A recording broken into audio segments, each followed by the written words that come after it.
வணக்கம் ஃப்ரெண்ட்ஸ். இன்றைக்கி குக்கரில் ரொம்ப ஈஸியாக சீரக சம்பா மட்டன் பிரியாணி நல்லா உதிரியாக எப்படி செய்கிறதுன்னு பார்ப்போமா?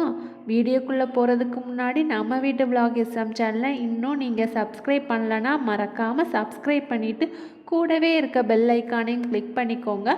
வாங்க வீடியோக்குள்ளே போகலாம். ஃபஸ்ட்டு பிரியாணி பண்ணுறதுக்கு என்னென்ன இன்க்ரீடியன்ட்ஸ்லாம் தேவைன்னு பார்த்துடலாமா? நீல வாக்கில் கட் பண்ண 3 பெரிய வெங்காயம், 2 தக்காளியை நல்லா ஸ்லைஸாக கட் பண்ணி வச்சுருக்கேன். கூடவே ஒரு 3 பச்சை மிளகாய் எடுத்துக்கோங்க.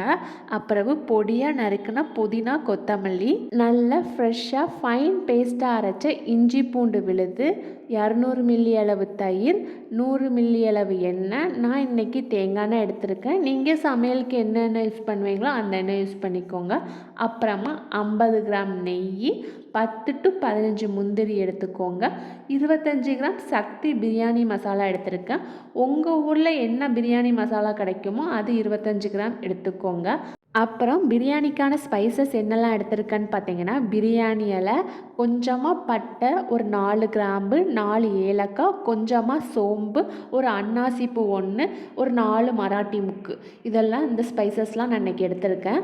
அது கூடவே நான் 1/2 கிலோ ஜீரக சம்பா பிரியாணி அரிசியை நல்லா கழுவி வாஷ் பண்ணி ஊற வச்சுருக்கேன். 1/2 கிலோ பிரியாணி அரிசிக்கு 3/4 கிலோ மட்டன் எடுத்திருக்கேன். இந்த அளவு சரியாக ஒரு 4 பேருக்கு சரியாக இருக்கும். வாங்க இப்போ பிரியாணி செய்ய ஸ்டார்ட் பண்ணிடலாம். இப்போது ஸ்டவ்வை ஆன் பண்ணி ஒரு குக்கரை வச்சுக்கோங்க. அதில் 100 ml எண்ணெய் சேர்த்துக்கோங்க. எண்ணெய் கூடவே கொஞ்சமாக நெய்யும் சேர்த்துக்கோங்க.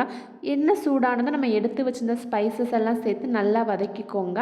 அடுத்தது நம்ம கட் பண்ணி வச்சுருந்த வெங்காயத்தையும் சேர்த்து நல்லா வதக்குங்க. வெங்காயம் சீக்கிரமாக வதங்குறதுக்காக கொஞ்சமாக உப்பு சேர்த்துக்கோங்க.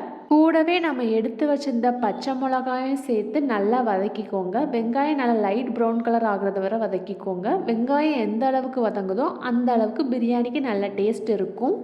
வெங்காயம் நல்லா வதங்கினதுக்கப்புறம் நம்ம கட் பண்ணி வச்சிருந்த தக்காளியும் கூட சேர்த்துக்கலாம். சேர்த்துட்டு நல்லா வதக்கிக்கோங்க. தக்காளி ஒரு மிதமான வதங்கினதுக்கப்புறம் நம்ம கட் பண்ணி வச்சிருந்த புதினா, கொத்தமல்லியும் கூட சேர்த்து நல்லா வதக்கிக்கோங்க. ஒரு 2 நிமிஷம் நல்லா வதக்கிக்கோங்க. இது நல்லா வதங்கினதுக்கப்புறம் நம்ம ஃப்ரெஷ்ஷாக அரைச்சி வச்சிருந்த இஞ்சி பூண்டு பேஸ்ட்டையும் சேர்த்து பச்சை வாசனை போகிறது வரை நல்லா வதக்கிக்கோங்க. இஞ்சி பூண்டோட பச்சை வாசனை போனதும் நம்ம இப்போ 25 கிராம் பிரியாணி மசாலாவையும் சேர்த்து ஒரு 2 நிமிஷம் நல்லா வதக்கிக்கோங்க. வதக்கிட்டு கூடவே அப்படி 200 ml தயிரையும் சேர்த்து நல்லா மிக்ஸ் பண்ணி விடுங்க.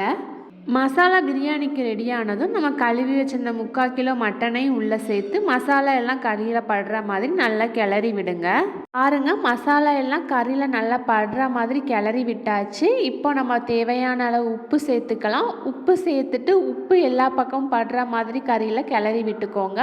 ஒரு 2 நிமிஷம் அப்படியே விடுங்க. கறியிலேருந்து தண்ணி பிரிஞ்சு வரும். இந்த ஸ்டேஜில் சரியாக 400 ml தண்ணி ஊற்றி நல்லா கலந்து விடுங்க.